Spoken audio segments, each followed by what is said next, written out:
വീണ്ടെടുപ്പു നാളേറ്റം അടുത്തുപോയി. N നിത്യ വീടോടു ഞാൻ അടുത്തിടുന്നു, N നിത്യ വീടോടു ഞാൻ അടുത്തിടുന്നു.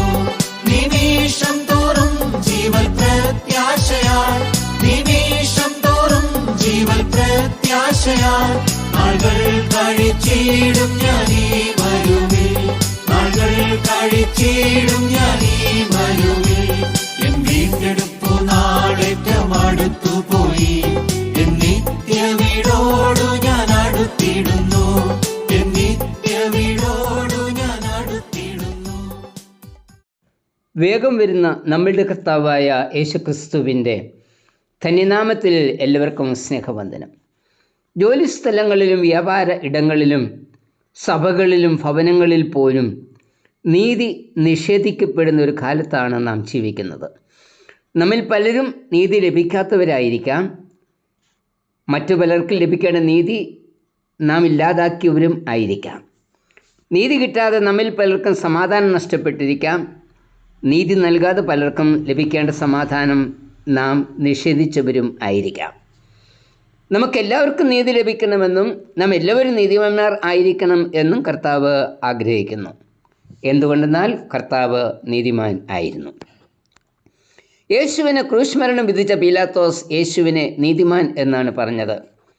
ജനത്തിൻ്റെ നിർബന്ധത്തിന് വഴങ്ങി യേശുവിനെ ക്രൂശിപ്പാൻ ഏൽപ്പിച്ചു കൊടുക്കുന്നതിന് മുൻപ് പീലാത്തോസ് തൻ്റെ കൈകൾ കഴുകിക്കൊണ്ട് പറഞ്ഞത്, ഈ നീതിമാൻ്റെ രക്തത്തിൽ എനിക്ക് കുറ്റമില്ല എന്നാണ്. മത്തായി 27:24. യേശുവിൻ്റെ ക്രൂശ് മരണത്തിന് സാക്ഷിയായി തീർന്ന ശതാധിപൻ പറയുന്നത്, ഈ മനുഷ്യൻ വാസ്തവത്തിൽ നീതിമാൻ ആയിരുന്നു. ലൂക്കോസ് 23:47. യേശു തൻ്റെ ശുശ്രൂഷയിൽ കൂടി നീതിക്ക് പുതിയ മാനം നൽകി.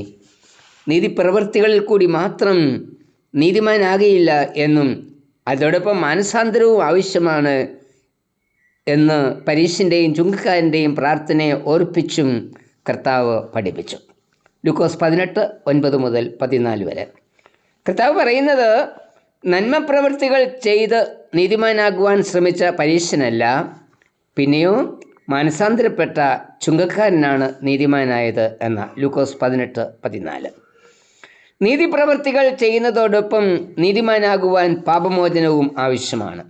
നാം ആയിരിക്കുന്ന സമൂഹത്തിൽ നീതിയും സമാധാനവും സംജാതമാക്കുന്നതിനാണ് നമ്മെ വിളിച്ചിരിക്കുന്നത്. അതിന് നാം നീതിമാനായ ക്രിസ്തുവിൻ്റെ പാത പിന്തുടരണം. അതായത് നമ്മിൽ ക്രിസ്തുവിൻ്റെ ഭാവം ഉണ്ടായിരിക്കണം. പൗലോസ് പറയുന്നത് ക്രിസ്തുവേശിലുള്ള ഭാവം തന്നെ നമ്മിലും ഉണ്ടാവണം എന്ന. ഫിലിപ്പർ 2:5. ക്രിസ്തുവേശിൽ ഉണ്ടായിരുന്ന ഭാവം എന്തായിരുന്നുവെന്ന് ഫിലിപ്പർ 2:7 പറയുന്നു. ദൈവരൂപത്തിലിരിക്കെ ദൈവത്തോട് സമത്വം മുറുകെ പിടിച്ചു കൊള്ളണം എന്ന് വിചാരിക്കാതെ ദാസരൂപം എടുത്തു. ദാസൻ എന്ന വാക്കിന് ഇവിടെ അടിമ എന്ന അർത്ഥം നൽകിയിരിക്കുന്നത്. ഒരടിമയ്ക്ക് നിയമപ്രകാരം സ്വത്തില്ല, അന്തി ഉറങ്ങുവാനായി സ്വന്തം ഭവനമില്ല. യജമാനൻ്റെ അടിമ എന്തും ചെയ്യാം. അടിമ അതെല്ലാം നിശബ്ദമായി സഹിക്കണം. ഇതായിരുന്നു യേശുവിൻ്റെ കാലത്തെ അടിമയുടെ അവസ്ഥ. കർത്താവ് ഒരടിമയാകുവാൻ സ്വയം തയ്യാറായി. ഒരടിമയുടെ ജോലി സ്വയം ഏറ്റെടുത്തുകൊണ്ട് ശിഷ്യന്മാരുടെ പാദങ്ങൾ കഴുകി. പലസ്തീനിലെ വൃത്തിഹീനമായ തെരുവുകളിൽ കൂടി നടന്ന ശിഷ്യന്മാരുടെ പാദങ്ങൾ ആണ് കർത്താവ് കഴുകിയത്. യോഹന്നാൻ 13:4-5 വാക്യങ്ങൾ.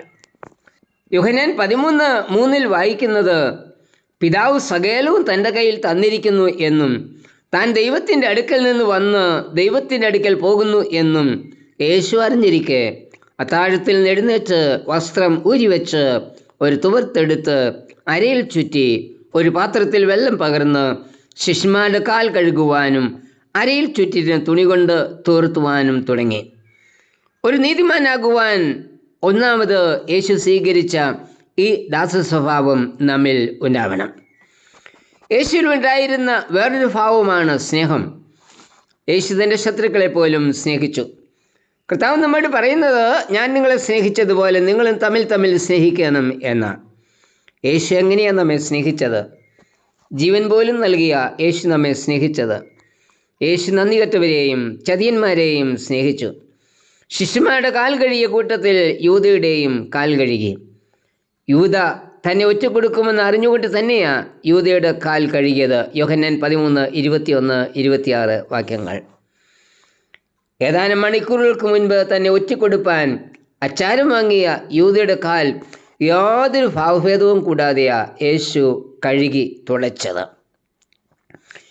ഏറ്റവും പ്രിയപ്പെട്ടവർക്ക് നൽകുന്നത് പോലെ തന്നെ കാണിച്ചു കൊടുക്കുവാൻ പോകുന്ന യൂദയ്ക്കും അപ്പം നുറുക്കി നൽകി.